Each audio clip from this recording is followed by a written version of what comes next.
Uh, yeah, that's gonna be great. Yeah, that's gonna really go over well with our fans. They'll be like, oh no.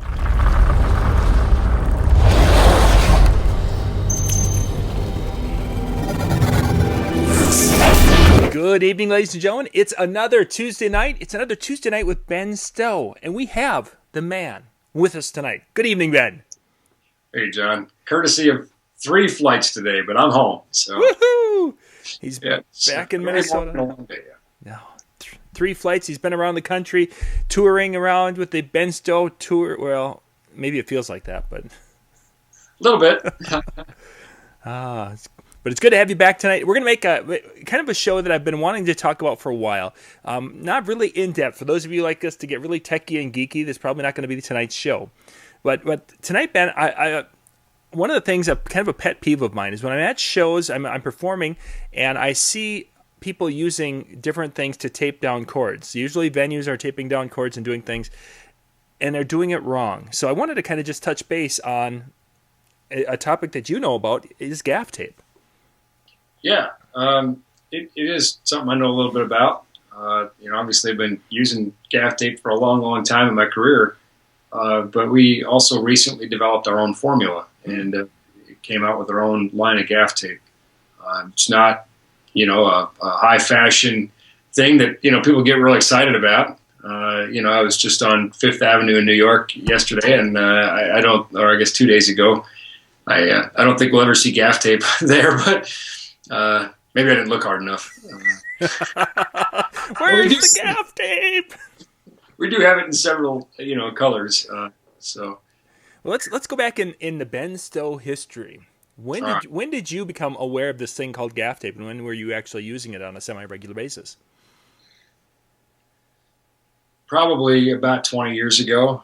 I think probably about the first time that in a professional application I used, duct tape or something, and someone with a little more experience clobbered me over the head with a big heavy roll of gaff tape. And don't use duct tape.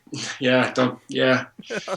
Oh yes, the amount of and I've had DJs, and if those of you, if one of you are out there watching right now, I'm not trying to pick on you, but I've had DJs who are like, but duct tape is so cheap and it comes in so many colors and it looks so great. Ben, you want to share with them a little bit of why duct tape is such a bad idea? Well, yeah. Really, each tape was designed for a purpose. Now, there's some debate about when gaff tape actually came about, but we can say it was sometime in the 40s or the 50s. It's largely my belief, anyway. I think that duct tape came around in World War II, and they wanted something that had a high adhesion and would help waterproof things. And obviously that was a time where a lot of things were innovated. Mm-hmm. Mother of invention is necessity, right? Yes. Gaff tape, on the other hand, is fundamentally different. It's designed to be easily removed. It's designed not to delaminate or leave residue. It's unlike duct tape. Duct tape is really designed to be put on and left on for a period of time, or maybe forever. Yeah. Although it gets pretty nasty after a short time. Gaff is not a long-term thing. It has a shelf life. It will degrade sitting on the shelf. It's not designed to be around forever, and it's not designed to hold your cables down forever. For sure. Now, Ben, with the duct tape, you mentioned the delaminate. Is that how you said it? Mm-hmm. Now, tell us, kind of go into what is that, if people haven't seen that happen, which I unfortunately have. To kind of give our viewers a little bit of an insight of what delaminating. I brought a few different samples of some different flavors of duct tape and gaff tape here. Again, just kind of running around and grabbing things at the NLFX headquarters. And we have a lot of different types and styles here we used as reference as we were working on our own, too. Yeah. And here we see Duck brand duct tape. One of the reasons I think that duct tape got its name was because of its ability to be, water resistant. Mm-hmm. It's a vinyl type cloth with an adhesive, kind of a gooey adhesive there. Yep. And we can see a little bit, actually here it started to delaminate just a little bit, and this roll is probably old, but delamination is when the glue separates itself from the cloth. and then you're left with some kind of a gooey residue and maybe some remnants of the fibers that are in the cloth. Here we see on this vinyl cloth that it's really a wide weave. Yeah. Whereas gaff tape tends to be a much finer weave cloth. I don't know how well it's going to show up on the camera, but let's just... Yeah. There you go. If you lean it back. Toink. Well, I guess we won't see anything more tonight. Game over. Show over. So they're really designed. One's not better than the other. One is better than the other for taping down cables because it was designed for the purpose. Certainly. And one was not. And, there's all kinds of fun things. Sometimes the plasticizers in cables will react with the adhesive on the tape, and you get reactions and those sorts of things. And there's a lot of different formulas for tapes out there too. All duct tape is not created equal, and all gaff tape is not created equal. And I think everybody probably feels that they have the best formula, but yeah. we That's for sure. Another one brand I've seen out in the field quite a bit is the old Reliable clear packing tape. And I hate to say it, but this one, I think I've seen this used by venues more to tape the cords down when they want to go to the head table or if they want to go off to the side. Good for cords or bad for cords? Well, I don't know what type of adhesive is used on that, but my first initial thoughts would be, one, that is probably more likely to peel up varnish and things off of the venue's floors. Ironically, they're more likely to damage their own floor with that tape. That would be my guess. But two, the best thing about gaff tape is I'm out there gaffing, I take off my gaff tape, I can just rip it with my hands. Let's see you rip that. First, you got to find it. Just a second. I think we can do this.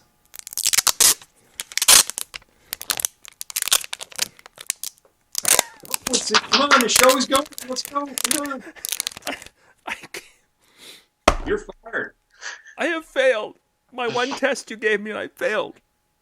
All right. We'll give you a second chance. No. But yeah, that's one of the situations that they've gone to. I've seen this numerous times. Actually, at my show this past weekend, the crew had a 20-foot run going across the floor, and there was packing tape. Not cool. Hey, listen, I mean, if it's the venue, it's their floor. If it's the venue's cords, it's their cords and their floor. If it's your cords, it's your cords. Yeah. Again, gaff tape is designed for the purpose. It's going to give you the best results.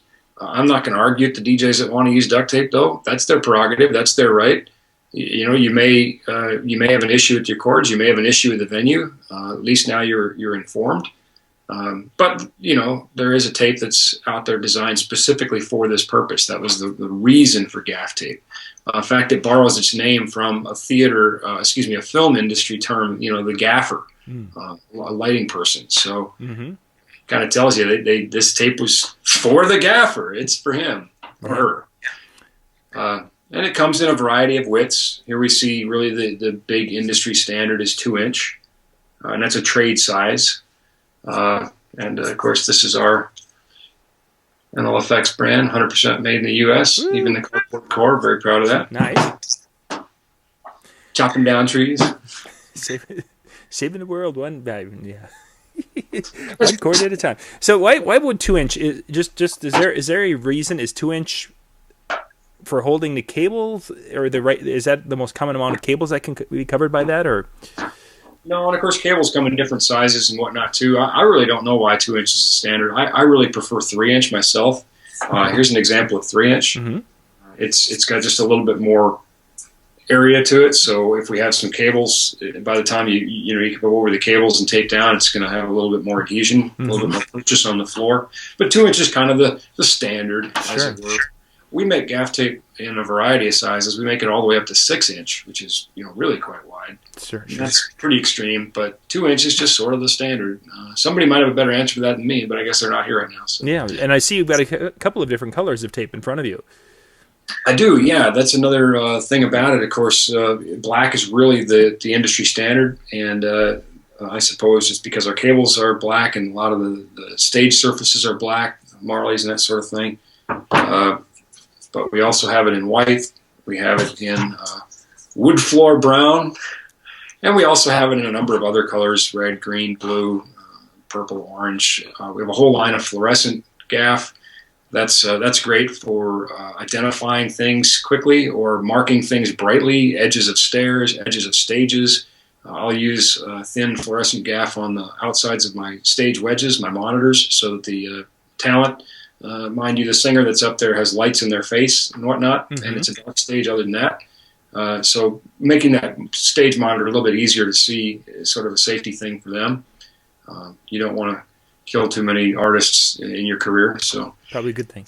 Now, a lot of times we'll use a thinner gaff tape, and we call it spike tape. And that's one of the places you see this used too, is to mark locations on a stage. Spike things down, as they say. Ah, okay. Now, with the different colors, are there different adhesion qualities, or is it just strictly a color thing? Well, for us, it's just a color thing. Okay. It's just the cloth, and we get a primed, treated cloth, and then apply the adhesive to it, and it's all the same components, other than the dye, the pigment that's in the cloth. I can't really speak for everybody else.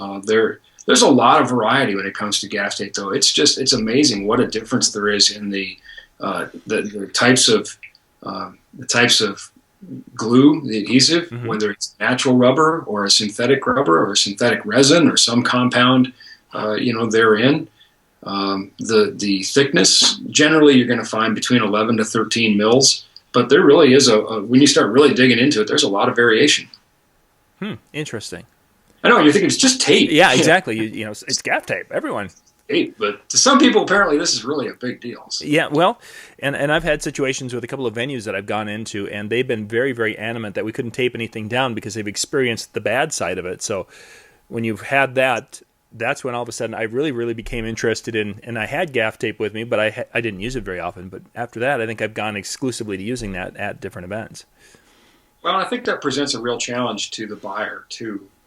Obviously, you have to buy tape and see what you like and shop for the properties you like if you know what they are. But just looking at the different samples that we have from different manufacturers, there's a pretty big difference. And right here represent a couple of the leading, most popular manufacturers, and there's a very pronounced difference in the tapes, as it were, even when you take them off the roll. But they're all still a good quality gaff tape. They're going to do the job really well. And then there's this. We can see this. This is not really gaff tape, and I suppose it might be called gaff tape. Of course, you can call. I mean, you can say anything. I don't know if there's. I don't know that there's a gaff tape police. I don't know that there's any. I think there might be a lot of people in jail if there were. But this is really much more of a close cousin to duct tape. It's very shiny. It has comes off the roll very hard too. There we go. It's not as wide a pattern cloth as what we saw on our duct tape, but in every other way, it really acts and behaves like a duct tape. And we see this sometimes sold and called various things, stage tape and that sort of thing. It's just not all created equal. Yeah. Interesting. Now, is there, for taping cords down, is there a different methodology that should be used when taping cords down? I've seen sometimes where people are going just little strips across, and then sometimes I've seen people do a long run. Is there one way that works better than another, or does it depend on application? Well, it depends. There we go. It's been a few weeks. We haven't gotten that one out for a while, so finally I got you to say it. I don't know if there's any hard and fast rule, but I'll tell you what. I think if you lined up 5 gaffers and asked them, you'd probably get 5 different explanations. I think if it's your show, you can do it the way you like the best. If you're working for somebody else, you better do it their way. I like to take some strips crosswise and kind of hold my cable in position. Just gives me, holds it in place. And then if I'm doing a long, high traffic area, I'll also gaff over the top of the cable going lengthwise. If I'm in a low traffic area and I'm just trying to keep a cable put in place and not away, then maybe I will just do some intermittent strips. So right now, there's probably everybody who's watching has an opinion, and so Like I said, I don't think there's any rule. There probably are some great best practices out there, but I think if it keeps the cable down and people don't trip, and you can put it down quickly and it comes up quickly, then it's probably a good way. Mm-hmm. Yeah, neat. And you mentioned earlier that you have some that could be used more as a marking. And I've wondered if when a person is doing a long run in a place where people are walking, is it a good idea to mark that? Because if it's not marked, they may just walk over it and avoid, no problems. But if it's marked, I've had people where I've marked something like that and they seem to trip over it more when it's marked. Yeah, I think there's probably some truth to that. I don't know. Some people just, I think, have to jump on something they see too. I don't know what the now we're getting into a pretty interesting study of human psychology.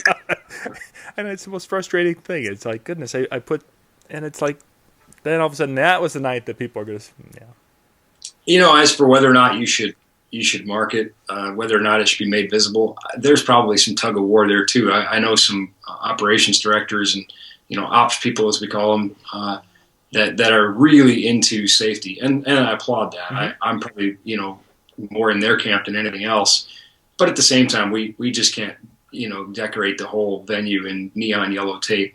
There's some balance there with the fact that maybe this is a wedding or something that we want to try to preserve the aesthetic a little bit too. So I think some balance. Safety has to be paramount, but it can be done reasonably within the confines of the event's expectations, I suppose. Mm-hmm.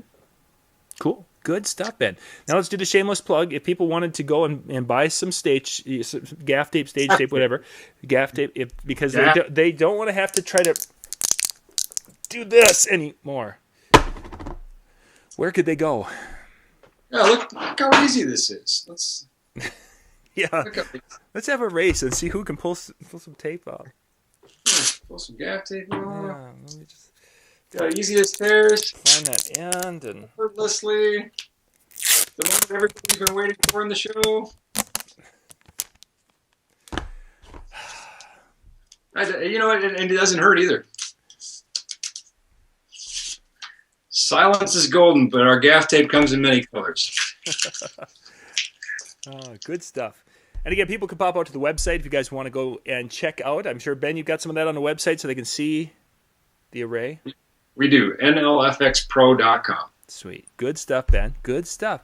If you got any questions for us, you can pop out to our Facebook page, Tuesday Night with Ben Stowe. Put questions there. In the comments right below this video, put questions there, comments, whatever you're thinking, or go to Twitter and you can do hashtag NLFXBen. And that'll get to Ben, and we can talk about a topic in an upcoming show. Can't think of anything more riveting than tape. Well, it's an important part, and we want to make sure we talk about some of the basics sometimes because, I know in one occasion a DJ lost a job, lost repeat business because he came in with duct tape and he ended up peeling the varnish right off the floor. Well, actually, you know what, John? I really should have kind of stepped back on that statement and really even apologized for it because you're 100% right. Too often we overlook the details, the fundamentals, and it really is that's where the bread and butter is. And anything you do, whether it's tuning sound or anything you do, the fundamentals are so important. And so you're right. It's the little things matter a lot. So I shouldn't make light of tape because you're absolutely right. Not to mention just the aggravation you could save for yourself by using a tape that's easy to remove and doesn't create a mess. By the way, the testing process for our gaff tape, we went through a few formula revisions, and we had some bumps in the road too, as we were trying to figure out what the best formula we would have, and we really like the formula we're on now. But I have hardwood floors in my house, nice, real, authentic hardwood floors. We recently had them redone. My wife really likes them. Oh no, I'm envisioning the formulas that failed. You can see with this. Well, we waited until we were pretty confident, but we took the formula we were about to start sending out to our customers, and I taped all over my living room floor, and I did it over Thanksgiving. So we had all kinds of. This was many years ago now, but we had all kinds of people walking on it. Incredible traffic on the tape, and then we took it off after about a week. We left it on for a week, which is probably a lot longer than a DJ would leave it on, in a venue. and we inspected for damage to the tape and damage to the floor or any residue. And we also did it in the carpet of the showroom at NLFX, and we put 6 strips of different formulas right in front of the door. And we left it on there for about 6 months. So it was really interesting to see how things fared, and we learned a lot from that. Of course, we learned a lot from the feedback our customers provide us, and we just always keep striving to improve. And for those of you wondering, Ben is still married, so obviously the test was a success. Good stuff. Good stuff. Ben, thank you very much for your time, and we will see you again next week. Sounds great, John. This is John Young with the Disc Jockey News and Disc Jockey News TV. Good night.